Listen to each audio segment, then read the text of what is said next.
Ilana Sicurel, bonjour. Bonjour. Merci de nous avoir rejoints dans ce studio de studiocalita.com. Vous êtes en Israël, vous êtes venu en Israël accompagner le secrétaire d'État au numérique, Mounir Majoubi, qui était en Israël pendant 3 jours. Et ce n'est pas la première fois, je dois dire, que vous accompagnez des responsables politiques, puisqu'il y a 2 ans, vous aviez eu le pressentiment, on va dire, d'accompagner Emmanuel Macron dans le même cadre splendide de Mikvé Israël. Et c'est ainsi, à travers la visite que vous aviez organisée, en tout cas au moins une partie de cette visite, que Emmanuel Macron avait découvert, on va dire, cette start-up israélienne qui apparemment l'a pas mal passionné. Alors avec vous ensemble, je voudrais qu'on va parler donc de l'Alliance israélite universelle, dont vous êtes la directrice depuis 2015.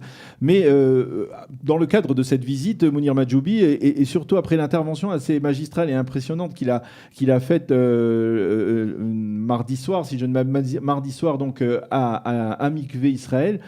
Il a voulu faire passer un message qui est un peu peut-être le message d'Emmanuel Macron, de ce que l'on appelle l'esprit du nouveau président de la République, à savoir une société qui soit dynamique, qui soit créative, qui soit innovatrice, qui surtout soit dirigée vers la jeunesse, qui essaye de stimuler une jeunesse qui, en France, peut parfois souvent éteinte dans certains lycées, ou en particulier dans les banlieues. Alors, est-ce que vous puisez de cet esprit Macron, de cet esprit Majoubi, de ce message-là, pour le mettre en application dans la réalité de l'action de l'Alliance israélite universelle aujourd'hui, à travers les multiples écoles qu'elle a en France et ailleurs? Mais écoutez, moi je considère évidemment que cet nouvel esprit qui souffle en France est de très bon augure pour notre jeunesse. On sort quand même d'une période où on l'a presque oublié. On a eu très peur, on a eu très chaud, et pour moi évidemment c'est un espoir absolument extraordinaire. Mais ce qui m'a beaucoup touchée, c'est que Mounir Majoubi, qui connaît bien l'Alliance israélite universelle, a tenu à faire ce discours qui a été la seule allocution importante de son séjour. Il a tenu à le faire à l'Alliance, d'abord parce que c'est un symbole d'amitié entre les 2 pays. C'est une création des 2 gouvernements français et israéliens, une grande réussite qui a la particularité d'avoir une section française et une section israélienne, ce qui est unique au monde, puisque d'habitude, les lycées français, c'est simplement une section française. Et là, on a aussi des Israéliens qui sont initiés à la culture française. Mais au-delà de ce symbole extraordinaire d'amitié entre les 2 pays, il y a aussi ce modèle éducatif qui est développé depuis plus de 150 ans par l'Alliance, qui touche beaucoup Mounir Majoubi, qui est d'origine marocaine et qui sait qu'on s'est beaucoup développé aussi au Maroc. On a encore 4 écoles au Maroc. Et si vous voulez, ce qui l'a beaucoup touché, l'égalité des chances est quelque chose qui est au centre de son action. Il a parlé de son parcours, c'est ça qui était très émouvant, puisqu'il vient d'un milieu très populaire, et il a expliqué comment il a pu avoir cette ascension fulgurante pour devenir aujourd'hui, à un peu plus de 30 ans, secrétaire d'État. Mais ce qui est évident, c'est que bien sûr, c'est renforcé par cette vision, mais ça correspond complètement à la vision de l'Alliance depuis sa création. Et c'est d'ailleurs assez amusant, il y a 2 concepts qui sont vraiment pour nous des axes d'action, c'est bienveillance et exigence. C'est-à-dire que ce qui manque parfois en France, mais pas à l'Alliance, c'est d'avoir toujours une approche où chaque enfant est considéré comme une personne. Se focaliser, savoir être capable de prendre chaque enfant tel qu'il est et essayer de l'éduquer, comme c'est écrit dans les textes, alpi d'arco. Voilà, selon sa voie. Selon sa voie. Tout à fait. Et si vous voulez, chaque enfant peut réussir, simplement il faut trouver la clé pour ouvrir l'enfant, cette curiosité, et ensuite bienveillance et exigence. On n'est pas dans la démagogie, c'est un système exigeant à la française où l'éducation élève. Et donc, ces 2 notions, on les retrouve comme par hasard dans le projet d'Emmanuel Macron. Donc, c'est vrai qu'on se sent extrêmement à l'aise avec tout ce qui est développé. Alors, à travers Mounir Majoubi et tout ce qu'il a pu développer, c'est très intéressant qu'un ministre du numérique veuille parler d'éducation, parce qu'en réalité, tout le gouvernement a compris qu'il y a un enjeu majeur dans l'éducation. Il va y avoir des moyens. Jean-Michel Blanquer Pierre, qui développe lui aussi une conception de l'éducation qui est très proche de l'Alliance. Donc nous, on est vraiment très heureux. C'est pas politique parce que justement, il a dit d'ailleurs récemment, Jean-Michel Blanquer, l'éducation n'est ni de droite ni de gauche. Je crois que c'est l'enjeu majeur aujourd'hui. Et d'avoir cette éducation qui donne sa chance à chaque enfant, qui comprend, qui n'abandonne pas, qui ne fait pas le tri à l'entrée et qui réussit à amener chacun à la réussite. Ça, c'est, je dirais, une espèce de miracle qui se produit à l'Alliance depuis très longtemps, dont nous sommes extrêmement fiers. Et s'ajoute à cela notre attachement, alors là j'en viens à notre action plus générale, mais notre ambition pour les études juives, ça va peut-être surprendre vos auditeurs, parce qu'il y a parfois des idées reçues, mais le réseau qui aujourd'hui investit le plus d'argent et de ressources humaines dans l'amélioration de la transmission du judaïsme, je dirais à un haut niveau, aussi bien sur le plan intellectuel que sur le plan éthique, eh bien c'est l'Alliance. C'est l'Alliance parce que pour nous, une école juive, c'est une excellente école. Et une excellente école, c'est pas une école, comme je le disais à l'instant, qui a des bons élèves à l'entrée et donc en général, ils sont pas trop mauvais à la sortie. C'est un système et des professeurs engagés qui conduisent chaque élève à la réussite. Et là, on retrouve cet esprit. Il y a une empreinte. On peut dire qu'un élève qui a suivi son cursus scolaire dans un des lycées de l'Alliance ressort avec une sorte d'empreinte très nette de l'éducation qu'il a reçue à travers ses enseignants de l'Alliance. Écoutez, je pense pouvoir vraiment le dire et je pense que cette marque, c'est quand vous avez un regard comme ça bienveillant depuis le début de votre éducation où vous comptez, ça vous accompagne toute la vie. Et on a des témoignages absolument extraordinaires des enfants, des retours et des enfants qui parfois ont un peu erré, ont cherché leur voie. On a aussi des enfants qui sont excellents sur le plan scolaire, mais justement qui vont très vite. Il faut aussi trouver des moyens de les faire grandir. Mais je crois que, et du coup, le fait de compter pour les professeurs, il y a une deuxième idée, c'est l'idée d'engagement. Engagement dans la cité, engagement pour l'autre, le fameux tikkun olam qui est au centre du judaïsme. Nous avons des élèves qui sont engagés, en tout cas, pour nous, l'école, ce n'est pas seulement un endroit où on apprend de manière abstraite, c'est un endroit où on acquiert des valeurs. Je crois que c'est pour ça d'ailleurs qu'il y a une telle expansion de l'Alliance aujourd'hui, on va peut-être en parler tout de suite, mais je pense que cette idée d'engagement est notre fierté et on le retrouve évidemment, pour répondre encore plus directement à votre question, dans ce qu'a pu développer Mounir Marjoubi. Il a parlé de passion, il a parlé d'entrepreneuriat. Donc on voudrait avoir des élèves qui, quel que soit le domaine qu'ils abordent, ça peut être dans l'éducation, ça peut être dans les startups, ça peut être dans n'importe quel travail, d'avoir cet esprit en fait d'engagement dans ce que l'on fait, d'innovation et de générosité. Nous sommes dans les studios de Studio Qualita. On ne peut pas ne pas parler d'Aliyah. Est-ce que d'une certaine manière, l'Aliyah massive de quelques dizaines de milliers de juifs au cours des dernières années a obligé l'Alliance à redéfinir, on va dire, certaines de ses priorités, peut-être à déplacer quelque peu son centre de gravité de Paris en Israël, à Mikvé ou dans les écoles de l'Alliance. Est-ce qu'il y a une réactualisation, une redéfinition en fait des enjeux de l'Alliance à travers ce qui se passe, cette aliyah de Juifs de France qui a peut-être affaibli un peu la structure communautaire en France et l'a renforcée en plus dans la communauté francophone en Israël. Beaucoup de choses à vous dire pour répondre à votre question. La première, c'est qu'on n'a pas attendu cette vague d'aliyah qui d'ailleurs se tasse un petit peu comme vous savez, je suis désolée de l'évoquer, mais c'est-à-dire que on n'a pas attendu, et c'est pour ça d'ailleurs qu'on répond, c'est un peu, l'Alliance a parfois du flair et c'est peut-être ça qui fait sa force. L'hébreu, depuis l'arrivée de Mark Eisenberg à la tête de l'Alliance, est une priorité de l'Alliance. On n'a pas attendu, si vous voulez, cette période, parce que pour nous, l'hébreu, ça va beaucoup plus loin, si vous voulez, et c'est très important bien sûr, que d'être en mesure de faire son aliyah, de faire dans de bonnes conditions, c'est très important. Mais c'est aussi, la clé. C'est le lien à Israël. C'est-à-dire que même si on continue à vivre en dehors d'Israël, il est essentiel de parler hébreu. C'est une langue identitaire et c'est une langue de savoir, c'est-à-dire que l'accès au texte, quand vous parlez l'hébreu moderne, vous êtes aussi en mesure de comprendre la prière, que vous êtes capable de lire le Tanakh, le Pentateuque, la Bible dans le texte, et ça vous donne accès en fait direct à l'hébreu. L'hébreu est une langue, comme vous le savez mieux que quiconque, je sais que vous êtes très versé dans l'étude.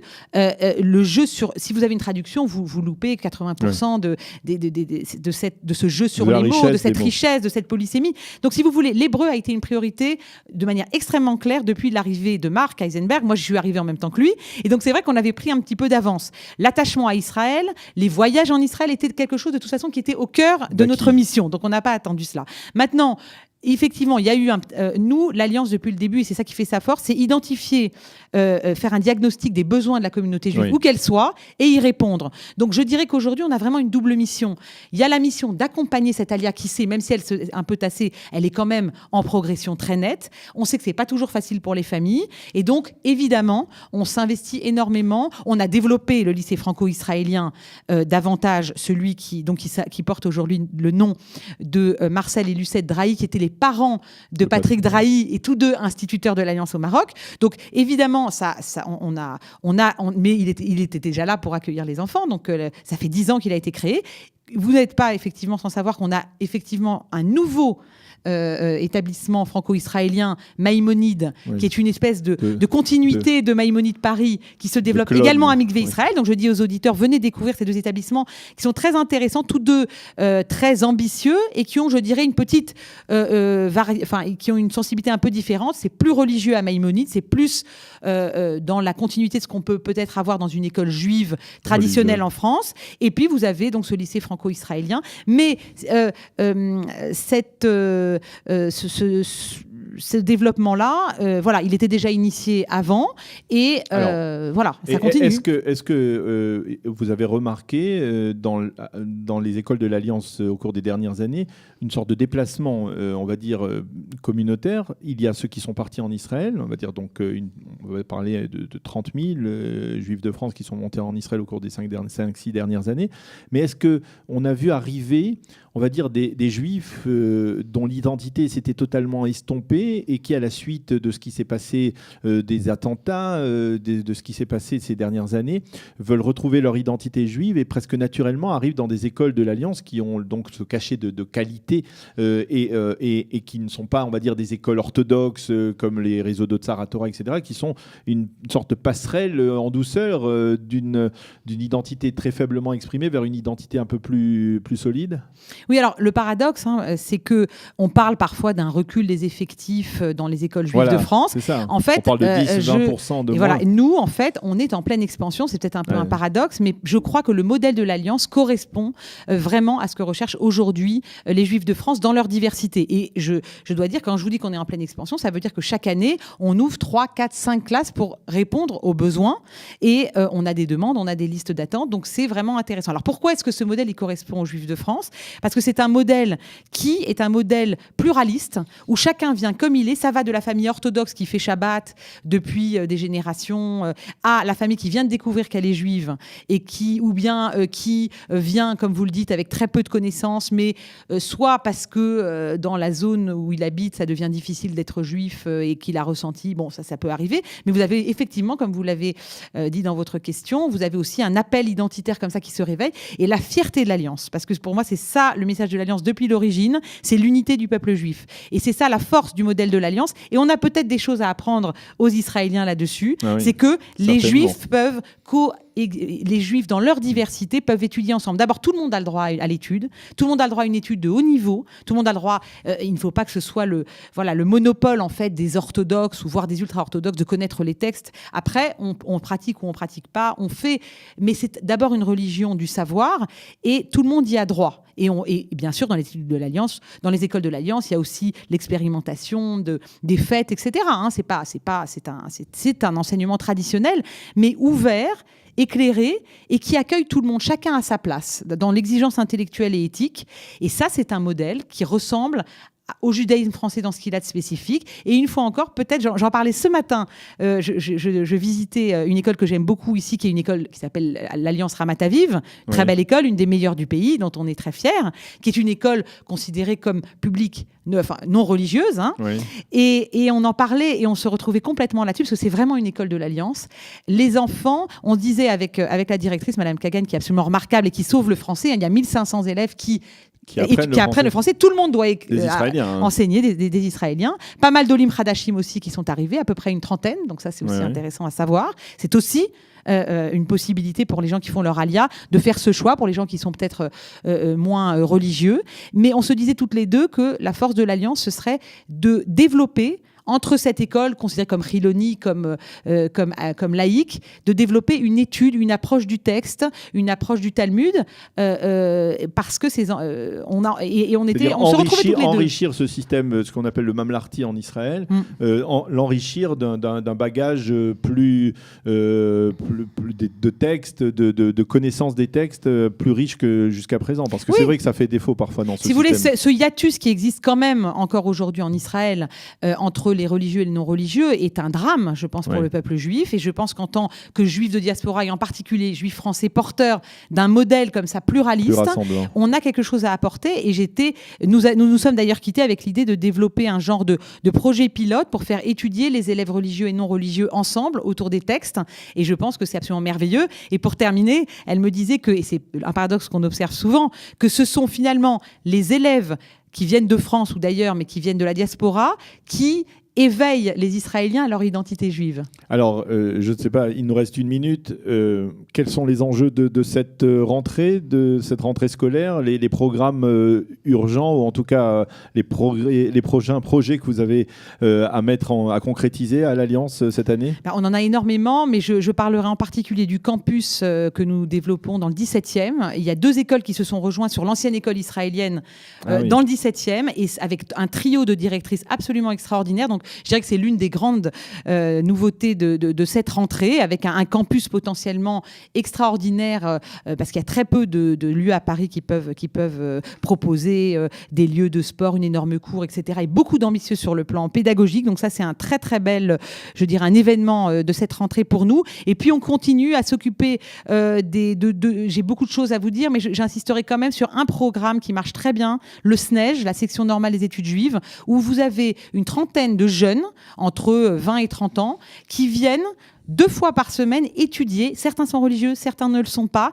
Ils viennent 2 fois par semaine étudier entre 19h et 22h pour se former en fait à l'étude, pour approfondir leur identité. Ça marche extrêmement bien et pour moi c'est la relève de demain. Le militantisme, on sait que les cadres communautaires, c'est aussi notre travail à l'Alliance, mais ça commence toujours et ça se termine toujours par l'étude, par la réflexion et par le respect de tous les juifs dans leur diversité.